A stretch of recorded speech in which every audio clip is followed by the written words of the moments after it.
Nah teman-teman ya, sekarang itu kita tuh agak sedikit apa ya, eh males saja ya kalau kalau buat konten, apalagi berkaitan dengan FB Pro ya, karena beda sekali.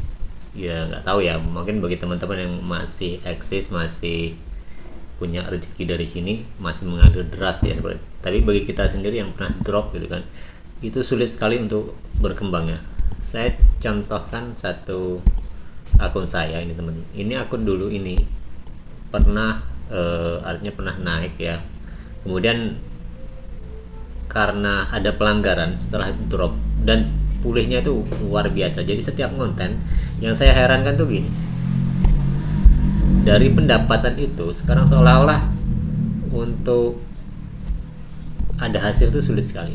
Contohnya teman-teman ya, contohnya kita lihatlah di Instagram sekarang ya. Terakhir ini saya konten, pada dulu sempat gajian ya lumayan ya hari seperti itu. Nah ini pendapatan saya itu, bahkan dari setiap konten bisa dicek teman-teman, dolarnya nggak ada gitu kan. Tuh ada pun hanya 2 konten, 3 konten, nol nol.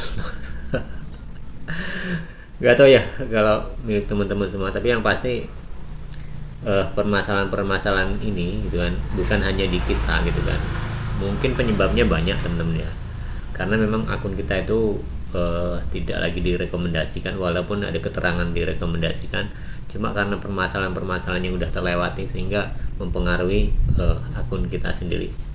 Nah saya tunjukkan teman-teman ya, salah satu dulu waktu terakhir gajian itu kapan ya, di coba. Nah sekarang nggak ada pendapatan teman-teman. Ini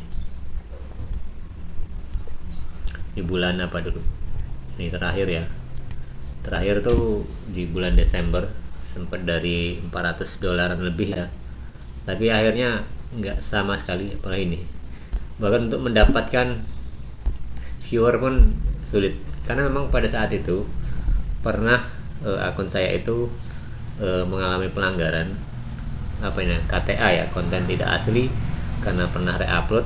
Kedua, ada pelaporan karena hak cipta ya seperti itu, atau ke intelektual, apa namanya, kebijakan intelektual. Jadi akun saya dihapus, dan ada pelanggaran lagi tentang ini loh teman-teman, kekerasan. Itu juga terjadi PKM ya, apa itu ya. Nah dari hal-hal ini saya hapus video-video ini kan ya. Jadi saya hapus banyak video yang saya hapus. Kemudian pulih itu kan nunggu beberapa bulan, sekitar 4 bulan ya, 4 bulan. Nah, setelah pulih saya coba konten lagi, ternyata memang berat sekali. Nah jadi sudah diindikasikan ya teman-teman. Jadi kalau akun yang pernah terjadi pelanggaran gitu kan, itu akan sulit sekali untuk berkembang. Dan saya tidak hanya punya akun satu ini, ada akun halaman juga seperti itu, pernah mengalami masa-masa yang sama. Artinya pernah naik dan viewernya lumayan sampai 20-an juta seperti itu kan. Dan akhirnya pada suatu ketika terjadi pelanggaran, dan sama, dari beberapa video harus saya hapus seperti itu. Tetapi mungkin dampak penghapusan video itu juga mungkin dari dampak pelanggaran lainnya itu berpengaruh ya teman. Otomatis kan kita hapus video-video itu, tetapi tidak seperti semula. Tidak tahu ya entah sampai kapan. Saya coba untuk membuat konten kembali gitu kan, saya coba untuk konsisten. Ternyata tidak semenarik waktu dulu, dan susah sekali. Dan nah mungkin bagi teman-teman yang baru pemula, makanya jangan hindarilah yang namanya kita itu reupload kalau kita itu memang belum menguasai. Kemudian artinya kita tidak boleh mengambil hak orang lain ya, seperti itu main konten, kecuali kalau kita reaction ya, mungkin kita bisa menyesuaikan bagaimana cara improv kita agar tidak terjadi pelanggaran, karena memang rumit ketika jadi pelanggaran. Jadi konten-konten yang awalnya, akun yang awalnya direkomendasi, awalnya jangkauannya semakin luas, nah sekarang benar-benar hilang. Punya saya ini itu teman-teman ya, dulu jangkauan saya itu sempat nyampe ke 30 juta seperti ini. Nah sekarang jangkauan cuma 8.000, padahal bulan kemarin itu masih di atas 20.000. Saya tetap ngupload gitu kan, tapi semakin lama itu semakin turun ya. Mungkin kualitas dari video kita juga, kualitas dari konten kita juga kurang begitu maksimal. Jadi faktor-faktor tersebut yang jadikan konten kita itu mungkin tidak disukai oleh penggemar kita ya, dan kita ditinggalkan. Yang berikutnya mungkin bisa terjadi seperti ini teman-teman, karena memang sistem meta sekarang itu sepertinya nggak tahu ya kenapa berubah-ubah, dan ini mungkin di titik ini gitu kan mengalami hal-hal yang tidak adil seperti itu. Ada beberapa konten ya, konten kreator ataupun akun gitu kan, yang kadang viewernya kecil dia mendapatkan banyak, itu seperti itu. Dan kadang bisa dicek teman-teman ya, bisa dicek di konten-konten kita seperti itu. Kadang yang kita sudah cukup, artinya cukup dari viewer kita sudah lumayan gitu kan, tetapi tidak bisa menghasilkan dolar seperti itu. Jadi kadang kita merasa percuma ya sekarang itu kita membuat konten sehingga tidak ada hasilnya gitu kan. Jadi tidak ada pemasukan dari konten kita gitu.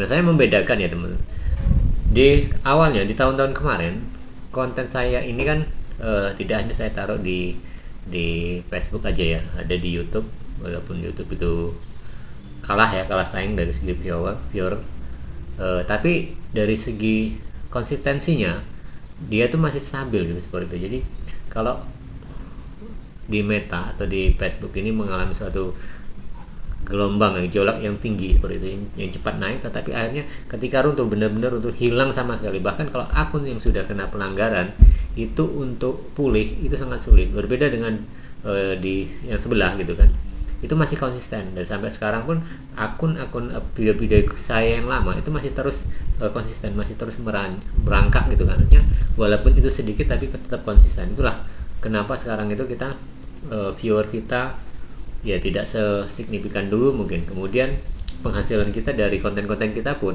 sekarang sudah tidak maksimal lagi. Jadi seolah-olah kita itu sudah digojlok benar-benar untuk berhenti ya sepertinya untuk konten di Facebook seperti itu. Tapi nggak tahu ya, yang penting kita tetap konsisten untuk hiburan aja dulu gitu kan.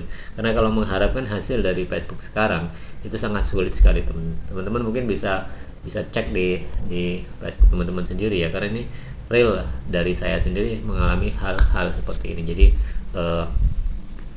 tinggal kitanya aja, kita mau membuat akun baru atau meneruskan akun lama yang pernah pelanggaran, walaupun berat sekali untuk mengawali itu ya teman-teman. Untuk konsisten pun kalau sudah kayak gini itu sangat berat sekali. Ini gambaran punya saya saja sudah ya mungkin pokoknya sudah sangat berat lah teman-teman untuk meneruskan ini. Tapi mau gimana lagi, kita sebagai konten kreator dan buat hiburan aja ya tetap sekarang, karena semakin lama ya persaingan di konten kreator juga akan semakin ketat.